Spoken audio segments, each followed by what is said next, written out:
And welcome back. We're going to go ahead and continue looking and exploring at how we can work with our file. Previously, of course, we've talked about how to read from a file, how to write to a file, but now we're going to talk about how to append a text file. Or if you want to think about it this way, how do we modify the contents of a file without completely changing what's there? So first thing we got to think about is this pitfall, overwriting an output file. When you connect a stream to a text file for writing to a text file, such as the line of code below, you always produce an empty file. Output stream equals a new print writer, new file, output stream, stuff.txt. If there's no file named stuff.txt, this creates an empty file named stuff.txt, which of course we've seen. Now, the issue we run into is if the file already exists, then this is going to eliminate the file and create a new empty file named stuff.txt. So if there's a file named stuff.txt that exists before this file has been opened, then any data that's in the text file is going to be lost. Now later we will of course be able to test to see whether or not a file already exists, so you can avoid accidentally overwriting that file. For now though, let's simply just explore how we can add data to a text file without losing the data that's already in there. And this is what we're going to call appending a text file. So whenever we open a text file for writing the way that we've done in the text file output demo, and a file with a given name already exists, well, we know that those contents are lost.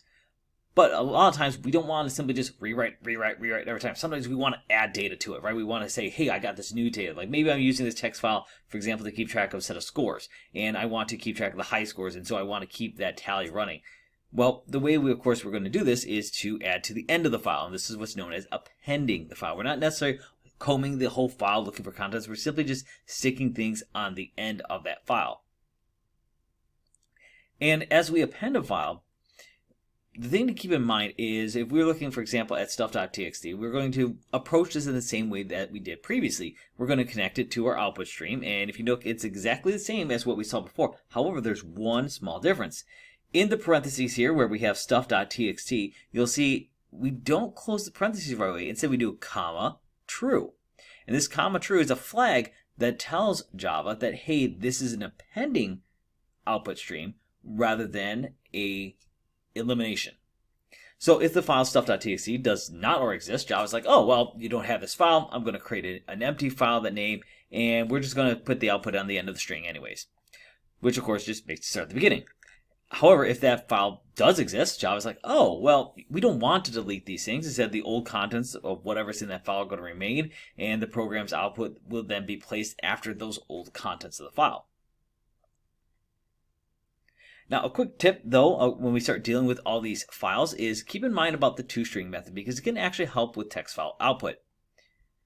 Previously, of course, we've noticed that if a class has a suitable toString method and an object of some class is an object, then an object can be used as an argument for a system.out.println, which of course can produce sensible output rather than just like a memory location.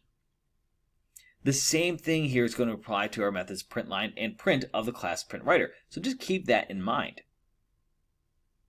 Both println and print of that class can take any object as an argument and will produce reasonable output so long as the object has a sensible toString method. And this is one of the reasons why we want to make sure we have toString methods included in whatever classes we construct.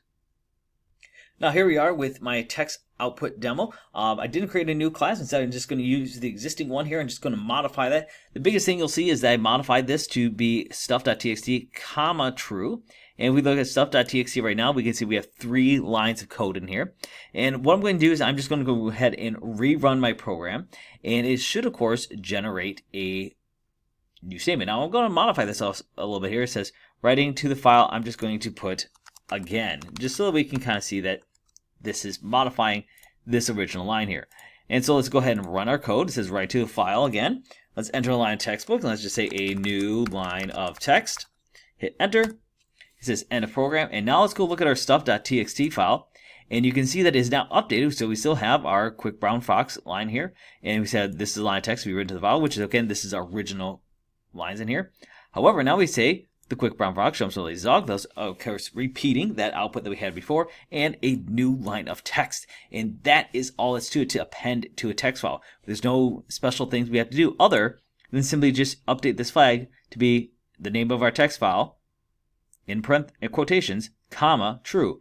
And big thing to keep in mind is make sure it's inside, this true statement is inside the parentheses that includes the file output stream here. So it should be inside of this here. If you put the true statement here, you're not going to get an error, but you're not going to have it append either. So again, very important that we make sure that when we are putting this in here, we put in the correct location if appending is indeed the goal of our program.